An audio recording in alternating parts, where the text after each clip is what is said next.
کبیرہ گناہوں سے، بڑے گناہوں سے بچو، بڑے گناہوں سے بچو۔ چھوٹے گناہ ہوتے رہتے ہیں اور اللہ بھی درگزر کرتا ہے، بڑے گناہوں سے بچو، وہ بھی ہو جائیں توبہ کر لو معاف، توبہ کر لو معاف۔ ماں باپ کی نافرمانی بڑا گناہ ہے۔ ایک صحابی کی بیگم نے کہا یا رسول اللہ میرے خاوند موت کی حالت میں کلمہ نہیں پڑھا جا رہا، علقمہ۔ آپ دوڑے ہوئے گئے، آپ نے کہا بیٹا کلمہ پڑھو، کہا جی نہیں پڑھا جا رہا، بول رہے ہیں، کہا جی پڑھا نہیں جا رہا، کہا کیوں؟ پھر آپ نے ایک دم کہا کوئی ماں باپ میں زندہ؟ کہا جی ماں راضی ہے؟ کہا نہیں ناراض، بلاؤ۔ وہ آ گئیں، آپ نے کہا علقمہ کی اماں تمہیں بچے سے ناراض ہو؟ کہا جی ہاں۔ کیوں ناراض ہو؟ کہا جی اور کچھ نہیں، بہت نیک بچہ ہے، تہجد پڑھتا ہے، روزے رکھتا ہے، قرآن پڑھتا ہے، مجھ سے بدتمیز ہو کے بولتا ہے۔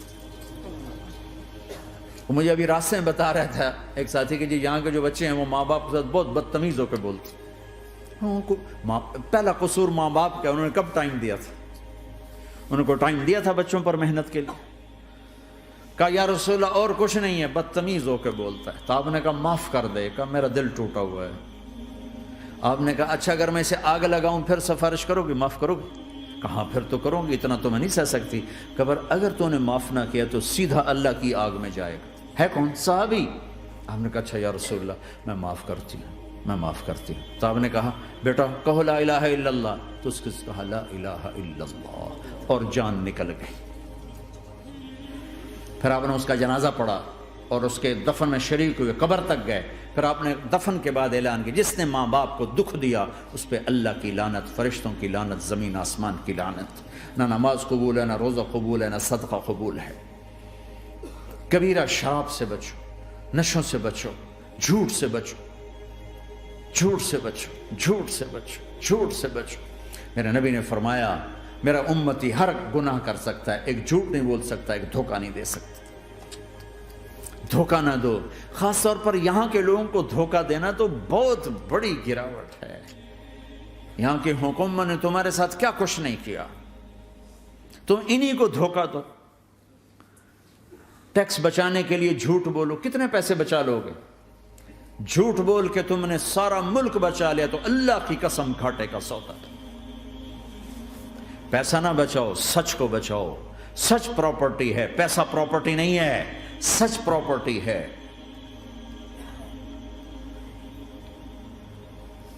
ہمارے ملکوں میں تو لوگ ٹیکس نہیں دیتے کہ حکومتیں کچھ لگاتی ہیں کچھ کھا جاتی ہیں، یہاں تو سارا تم پہ لگاتے ہیں۔ کیوں جھوٹ بولتے ہو؟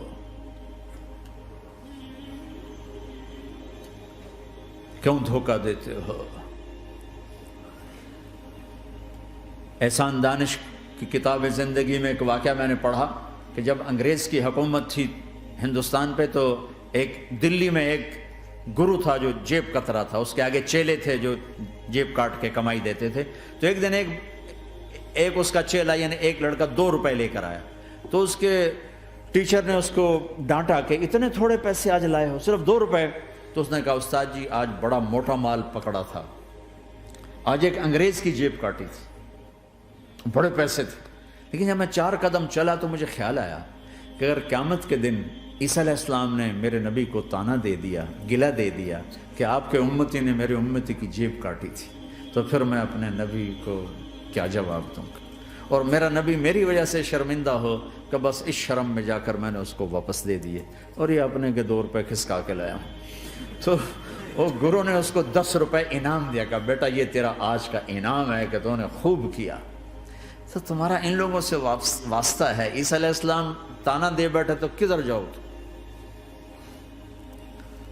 جھوٹ نہ بولو چاہے سب کچھ دینا پڑ جائے، جھوٹ بول کے پیسہ نہ بچاؤ، دھوکہ دے کے کاغذات نہ بناؤ۔ یہاں کی لڑکیوں سے اس لیے شادی کرنا کہ میرے کاغذات بن جائیں، اللہ کے واسطے ایسی ذلت کے کام نہ کرو۔ میرے نبی نے فرمایا جس نے دھوکہ دیا میری امت سے نکل گیا۔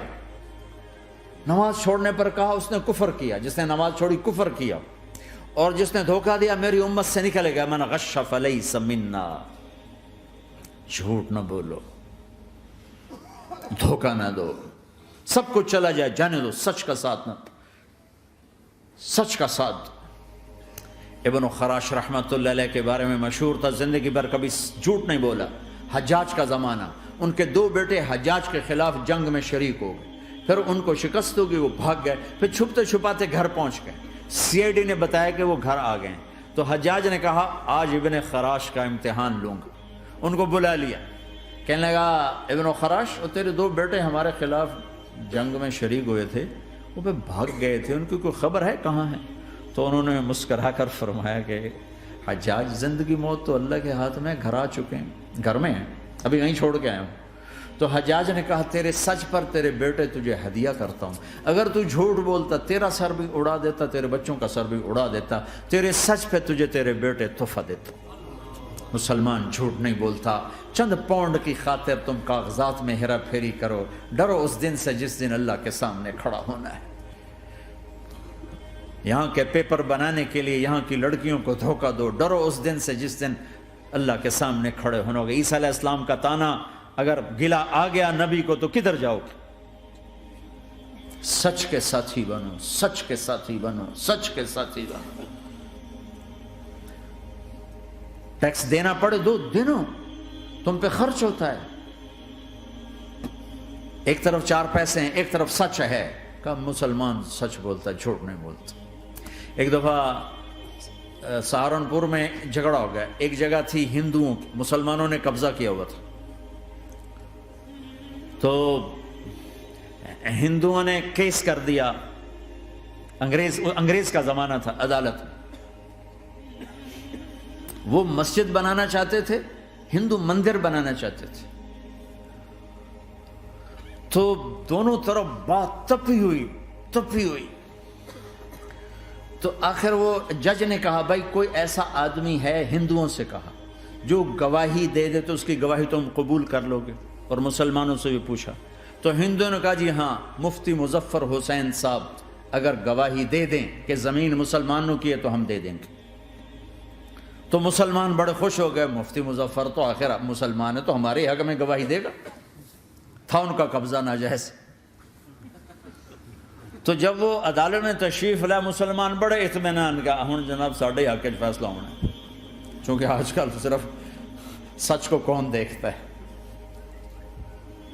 تو انگریز جج نے پوچھا ہاں جی مفتی صاحب آپ کیا کہتے ہیں؟ فرمانے لگے دیکھو جج صاحب، یہ زمین ہندوؤں کی ہے اور مسلمانوں نے قبضہ کیا ہوا ہے۔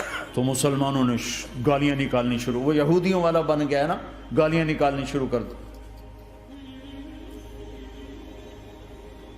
تو انگریز جج نے کہا آج مسلمان ہار گئے اور اسلام جیت گیا، آج مسلمان ہار گئے اور اسلام جیت گیا۔ اپنی ہار مان کے اسلام کو جتاتے، سچ بول کے اسلام کو جتاتے، جھوٹ کے ساتھی نہ بنو، سچ کے ساتھی، جھوٹ کے کاغذ بنا کر کوئی بینیفٹ حاصل نہ کرو۔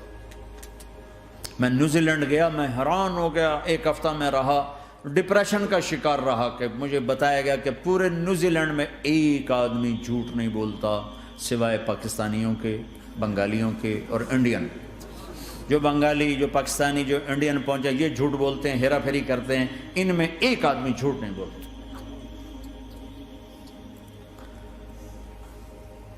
سچ تو ایک عالمی صفت ہے، جو اللہ کو نہیں مانتا وہ بھی کہتا ہے سچ بہت اعلیٰ چیز، اور تمہیں تو تمہارا نبی کہہ رہا ہے الصدق ینجی والکذب یہلک، سچ نجات دیتا ہے، جھوٹ ہلاک کرتا ہے۔ آپ تشریف لے جا رہے تھے، آپ کو آواز آئی یا رسول اللہ، آپ نے ادھر ادھر دیکھا، کوئی نظر نہیں آیا، پھر آواز آئی یا رسول اللہ، پھر آپ نے دیکھا تو ایک ہرنی آپ کو پکار رہی تھی، ہرنی، وہ بندھی ہوئی رسی کے ساتھ، تو آپ اس کے قریب گئے، کیا ہوا؟ کہیں آپ کا ساتھی مجھے پکڑ کے لایا ہے، میرے چھوٹے چھوٹے بچے ہیں، بھوک سے وہ تڑپ رہے ہوں گے، آپ مجھے چھوڑ دیں، میں ان کو دودھ پلا کے واپس آ جاتا ہوں۔ اب وہ پرائی چیز ہے، تو آپ نے کہا اگر تو واپس نہ آئی تو پھر، کہ اگر میں واپس نہ آئی تو اللہ مجھے آگ میں ڈال دے، جہنم۔ تو آپ نے اس کی رسی کھول دی اور خود وہیں بیٹھ گئے۔ وہ دوڑتے دوڑتے پہاڑوں میں غائب ہو گئے اور آپ وہیں بیٹھے رہے۔ کچھ دیر کے بعد آپ نے دیکھا وہ پہاڑ سے اتر کر آ رہی تھی کہ یا رسول اللہ میں حاضر ہو گئی.